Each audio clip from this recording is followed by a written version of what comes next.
Donc, si en ce moment tu regardes pour te lancer en trading, mais que tu es quand même déjà assez occupé dans ta vie, puis que tu n'es pas trop sûr, tu sais, j'ai-tu vraiment le temps de le faire ou est-ce que dans le fond ça va être un peu compliqué, cette vidéo-là est pour toi. Donc, la première chose à déterminer, c'est est-ce que tu es capable d'y mettre au moins un 7 à 10 heures par semaine. Donc, ça, c'est vraiment la moyenne idéale. Après avoir coaché presque 800 personnes au sein du programme, c'est ce que j'ai trouvé étant le plus efficace parce que ça va vous permettre de progresser quand même à un bon rythme et éventuellement d'avoir vos premiers résultats, mais ça ne sera pas non plus trop d'informations en même temps ou ce que vous allez juste vous sentir submergé par rapport à ce que vous apprenez. Fait qu'on veut trouver une moyenne efficace et je vous dirais qu'à peu près un 7 à 10 heures semaine, c'est parfait. Et à noter également que j'ai dit par semaine, c'est-à-dire que si, mettons, un jour, vous avez plus de temps à y dédier puis qu'un autre jour, vous êtes vraiment plus occupé, ben c'est pas grave, OK? En moyenne, si vous êtes capable d'être environ dans ces eaux-là, ça va fonctionner pour vous, OK? Donc ça, c'est le premier point. Deuxième point à déterminer, c'est quel style de trading vous allez vouloir adapter. Maintenant, si vous êtes déjà occupé dans votre vie, vous avez pas mal de responsabilités et le temps que vous avez pour le trading est plutôt limité,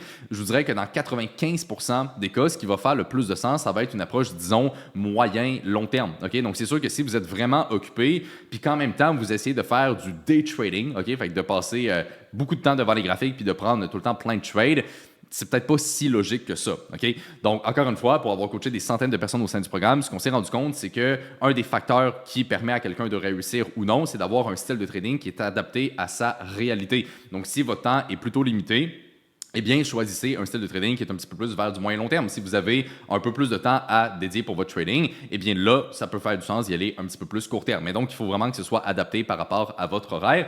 Et je dirais, le dernier point qui est important à considérer, c'est juste, est-ce que vous êtes vraiment prêt à dédier ce temps-là? Parce que oui, peut-être que vous l'avez, mais est-ce que vous êtes vraiment assez sérieux au point de vous dire oui, OK, je vais dédier environ un 7 à 10 heures par semaine.